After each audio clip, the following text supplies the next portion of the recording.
Okay, as we start to work some examples here, we're going to write the function that represents this transformation, starting with the parent graph f of x is equal to x squared. And so the first thing we want to do is have a vertical stretch by a factor of 4. And so that means when I go to write this, I'm going to have a 4 that is in front of my function. I am also going to reflect over the x-axis, which means I'm going to have a negative on the outside of the function, which means I'm going to put the negative in front of the 4. Next, I'm going to go right 4, so that means on the inside the parentheses. Remember that works backwards, and so I'm going to have to put minus 4 there, and then put my squared, and then finally down 2 means I'm going to subtract 2 on the outside, so that I get negative 4 multiplied by x minus 4 squared, and then subtract 2. Okay, for the next one, our parent function is the square root graph, so square root of x. We want to horizontally stretch it by 3, so we're going to start off with that, so square root. If I want to do a stretch, though, by 3, and it's horizontal, remember that horizontal works opposite or backwards of how you normally think.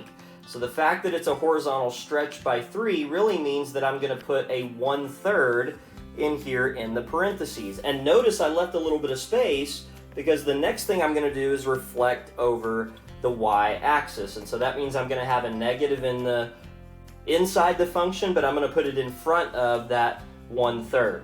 I'm then going to go left 1, which means I'm going to have a parentheses and then x plus 1, and then finally go up 7, which is going to come outside of the radical and be a positive, remember, because vertical behaves the same. Okay, finally we want to do a horizontal shrink by a factor of 1/2 to an absolute value function, then translate it right 3 and up 4. So the first thing we're going to focus on is the horizontal shrink by 1/2.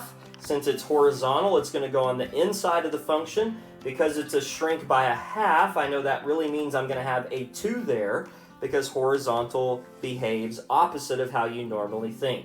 If I want to go right 3, that means I'm going to subtract 3 inside the function, just like that. And if I want to go up 4, I'm going to put plus 4 on the outside, since a vertical comes on the outside of the function and behaves the same. What we want to do next is, given a function, we want to be able to describe the transformation that is going on. And remember, we want to write these in order that we talked about on the previous slide. So the first thing is there a stretch or a shrink? Well, the 3 right here is telling me that there is, and the fact that it's on the outside of the function tells me, first of all, that it is vertical. So what I'm actually going to do first is I'm going to start by writing my parent function, which would be the quadratic function, x squared, and then I'm going to start with my first transformation, which is a vertical. Because that number is bigger than 1, it will be a vertical stretch, and vertical behaves the same, so this will be a vertical stretch by 3. The next thing I'm going to write down, if there is one, is a reflection over the x-axis. Well, notice here we have a negative that is in front of the function, and so it's outside, which means it is a reflection over x. And so the next thing I'm going to write then is a reflection over the x-axis. Okay, the last 2 things are my translations, and so I have a minus 2 here on the inside, a plus 4 here on the outside. The minus 2 on the inside means a horizontal translation, which behaves backwards, which means you really go to the right 2, and the plus 4 is on the outside, which is a vertical shift up 4. Okay, on the next one, our parent function is going to be the square root of x. If there is a stretch or a shrink, that's what I'm going to write down first. And if you take a look here, I don't see a stretch or a shrink. There is no number here in front of the radical. There is no coefficient in front of x either. There is a negative, but remember that means something about a reflection. And so there is no vertical stretch or shrink. There's no horizontal stretch or shrink in this particular function. The next thing I would talk about is a reflection over the x-axis. Well, there is no negative in front of the function, so there is no reflection over the x-axis. The next thing I would discuss are any translations. And so here's where I can start to write something down. because on the inside I have plus 3, which means the function is going to go to the left 3. We also have a minus 2 that is on the outside, and so that means that the function is going to go down 2 units. And then finally, what does this negative on the inside of the function represent? That represents the final thing that's going to happen, which is a reflection over the y-axis.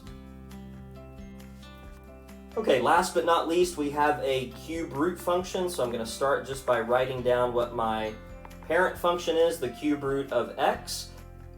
Now, going in order, the first thing we would want to write down is if there is a stretch or a shrink. And so here I see that there is a 7 in front of the x inside of the function, and so inside means that that is going to be horizontal, and horizontal works backwards. So the fact that that's a 7 actually tells me that it is a horizontal shrink, not by a factor of 7, but by a factor of 1 divided by 7, the reciprocal of 7. Now, the only other thing going on in this problem is the negative that's in front of the function, or outside the function. And so a negative on the outside of the function, as always, tells me that I'm going to reflect over the x-axis.